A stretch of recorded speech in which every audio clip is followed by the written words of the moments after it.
Hi there, you have already done your slope analysis exhibit,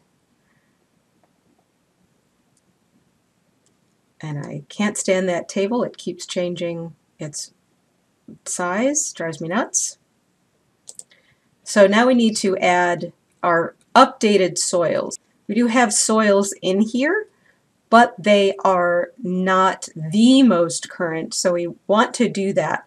We do that by going to the USDA Natural Resources Conservation Service, their soils, and we'll go ahead and scroll down. You can see that there's a date, and then if it's coming from, if it has Web Soil Survey, which is what we want to use. So we scroll down to Wake County.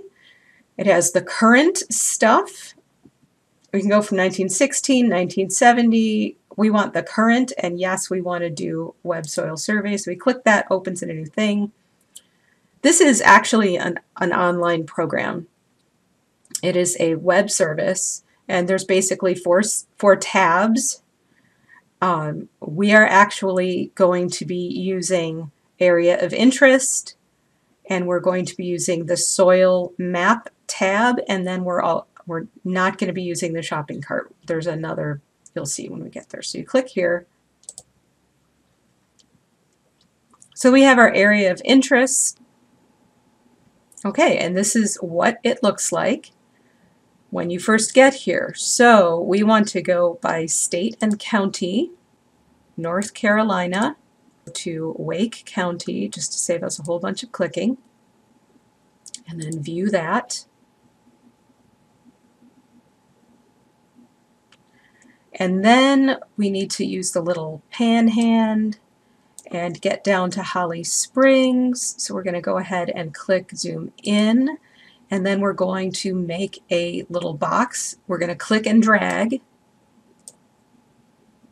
All right, and so now we've got to find our parcel. So we use the pan hand. We're looking for Bass Lake. So you got to kind of remember where it is. I'm going to scroll in a little bit. Sorry, not scroll in. So there's Old Adams Road. We know that Bass Lake is right there. Okay, so now I'm going to go ahead and select I'm going to define my AOI, my area of interest, by rectangle. So I know that our parcel is right there, and you can see that it's currently under construction. Try not to copy theirs. And I'm going to create my area of interest to catch all of it. Okay. Then I'm going to go to the soil map, and I am going to basically select all of this, not the map itself, just this here. All right, so maybe I have to start down here, copy, paste, and you can see there is all of the map symbols and how many acres and all of that. Okay, so we're going to save that. We're going to go ahead and save that in your working folder.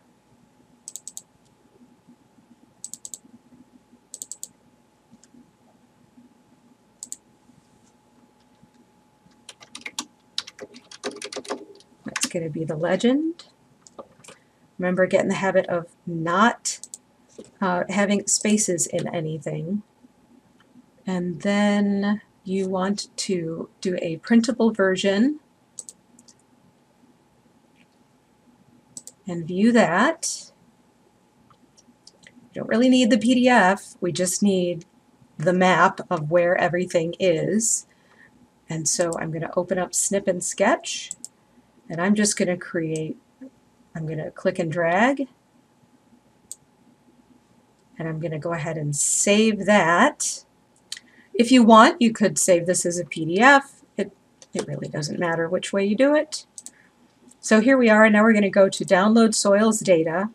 I want you to get a shapefile of all of this, In order to do that, it says press Create Download Link. Here it is. Right-click it, Save Link As. Guess where we're going to put it? You betcha.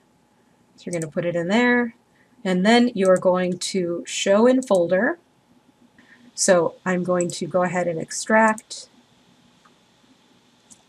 And I am going to put it directly in the soils folder because it already is in a folder. You'll find out. And there it is. And you'll see there's a whole bunch of stuff here. Here's the metadata.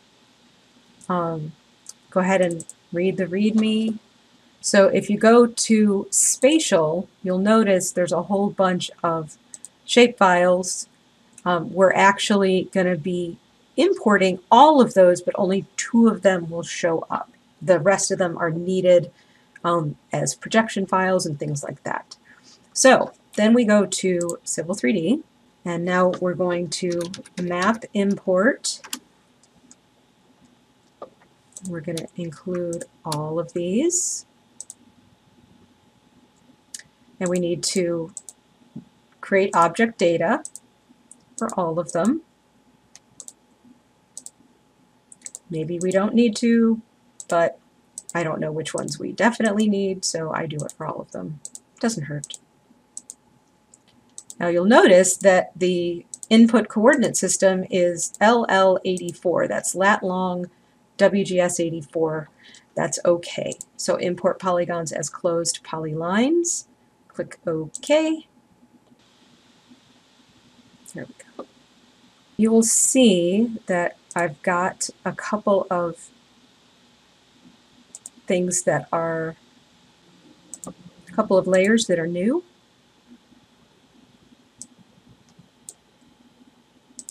I'm actually going to rename this one to start with the word soil as well. And give it the same color.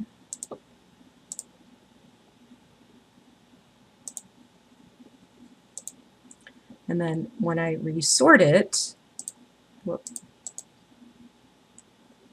Now the thing is, I want to definitely make sure that you save this in a new version of your file, like I did here, base map soils, because these are technically XREFs and you cannot delete anything that has a layer that has something on it that is an XREF until you go and delete the XREF.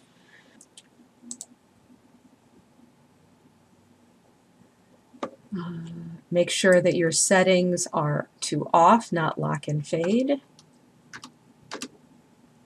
And I want to just have the ones that I just imported. So then those are the ones that I'm going. There we go. You'll notice that these are a little bit different than these. The pink ones that I have colored pink, that's my imported ones, are the ones that are most recent. So what I need to do is trim. Okay, so I'm going to select this, and I'm going to select similar, which will be everything on there. Then I'm going to invoke the trim command, and then I can go ahead and delete everything that is not selected. For some reason, it's going to take a couple of tries to delete everything. 2 clicks.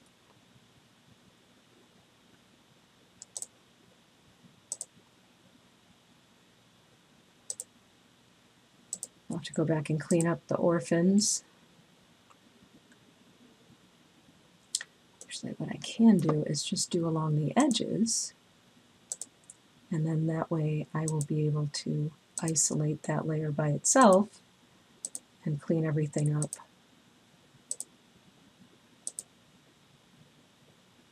more easily.